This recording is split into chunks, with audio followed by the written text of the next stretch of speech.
Coming up on Mountain News this morning, a group of Eastern Kentucky students come together to help out their community. And first responders in our region face off in a delicious competition, all for a good cause.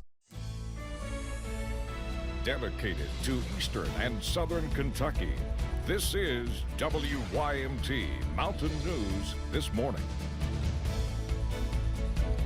Good morning, I'm Dakota Makris, and it's Friday, and it's a couple of days just before a national holiday, but it's not the Super Bowl. I'll let you use your imagination there. Let's take it over to Brandon Robinson for a look at our forecast, and it's all calm this morning, so that's a plus. Well, Diva, Dakota, we're going to be seeing a very nice forecast for most of the day. It's going to be a bit breezy at times as we go through the forecast, but again, we'll be seeing a little bit of wind a little bit later today as that cold front approaches. Let's take a look, see what's going on at Corbin this morning along I-75. Pretty quiet for the moment. We'll continue to see those sunny skies for a little while today, so it should be a nice sunrise, but then the clouds will start to roll in the closer to the nighttime we get. Temperatures in the 20s, 30s, and 40s this morning as we head out the door, so just kind of keep that in mind starting your day off. Your planner for today, sunrise at 7:27, so now it's before 7:30, and sunset 6:08, but those clouds will increase. But look at those temperatures. 64 is what we're forecasting, but with those southwest winds, it may get even warmer than that. Dakota? All right, Brendan, thank you. Jury selection is moving swiftly in the trial of former Kentucky police officer Brett Hankinson. He was involved in a drug raid that left Breonna Taylor dead.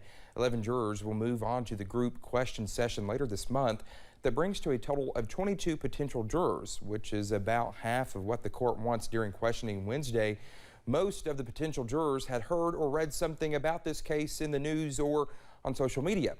A few told the attorneys they couldn't be impartial. Several told the lawyers they thought of being on a jury made them anxious. The judge said they are hoping to finish this trial on March 4th. Well, 2 Whitley County men were recently convicted by a federal jury in London on kidnapping charges. 38-year-old Jake Messer and 62-year-old George Messer were convicted separately. Jake was convicted yesterday and George was convicted on January 13th. A release from the U.S. Attorney's Office said the kidnappings were motivated by a drug transaction. The Messers kidnapped 2 victims and took them to a trailer in Manchester where they held them for around 24 hours. One of the victims claimed to be repeatedly sexually assaulted. The Messers will face sentencing in May. In Johnson County, an inmate escaped and is back in jail at the Big Sandy Regional Detention Center.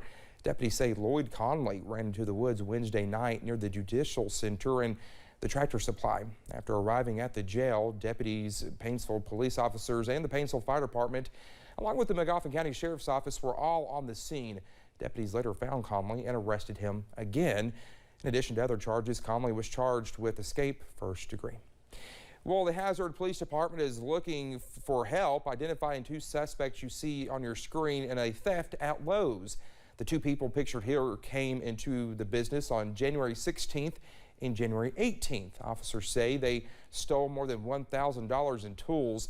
Police are looking for information about the suspects and also provided this picture of the car they were driving. If you have any information, you are asked to call Hazard Police at 606-436-2222. You can remain anonymous. Well, pool owners in Kentucky will need to build barriers or fences around their pools soon.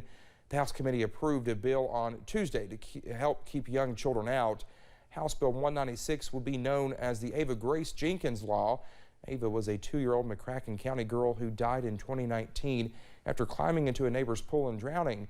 Violations would bring fines of $50 to $100 a day. Wanting to help those in need, a group of Leslie County High School students created a group focused on the less fortunate. WYMT's Chaz Jenkins tells us about Operation Hope. Operating for 3 years, 5 students are working on helping the impoverished of Leslie County. Whenever people see our accomplishments and all that we do for other people, they might say, hey, maybe we can put a blessing box here and do that for our community. So we just want to inspire other communities too. With this year's project focusing more on improving social mobility. So that's through ensuring that students can properly attend work or seek higher education after school. The group getting the opportunity to compete on a state and international level. It was a little overwhelming sometimes. It was a lot, but it was exciting. It was cool to feel like you were part of something like big. Seeing a lot of success in such a short amount of time. I'm very proud of the progress we've made and how much we've helped the community.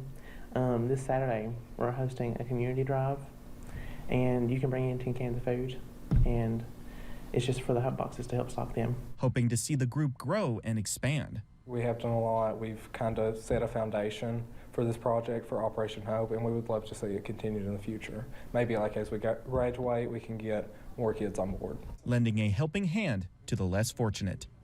In Leslie County, Chaz Jenkins, WYMT Mountain News.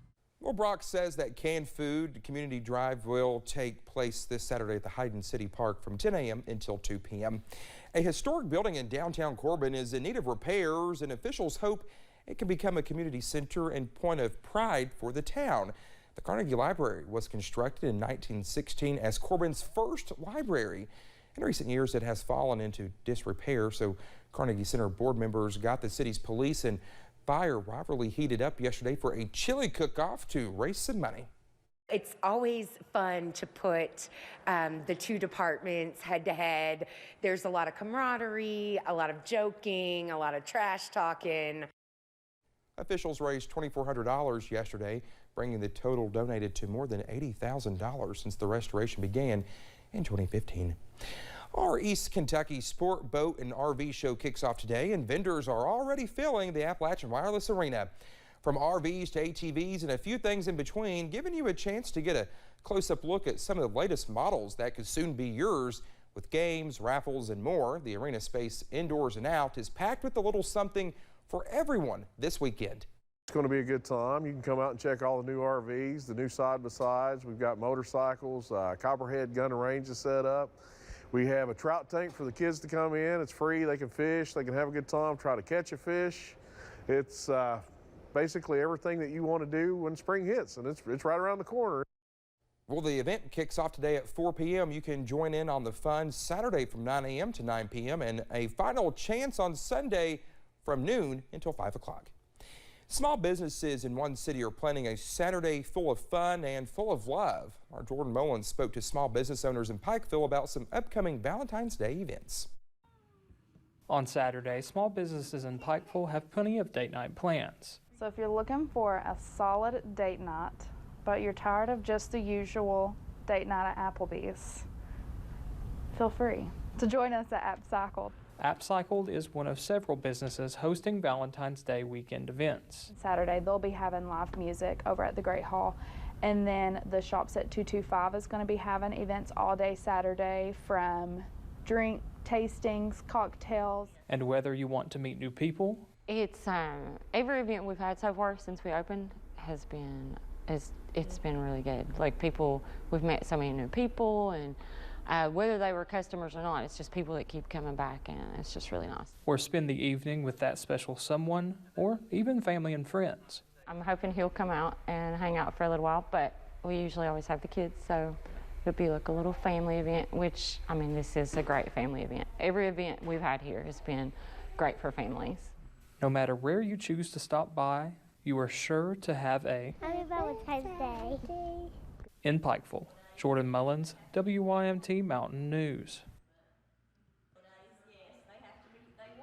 Well, both Meade and Maynard say they are excited to see everyone come out and enjoy themselves downtown. Well, just ahead this morning, a famous American chef meets up with some fans at one of her very own restaurants. And Super Bowl weekend is here, and the forecast could be a bit chilly for the big game. I'll have the latest for the weekend and beyond in about 3 minutes.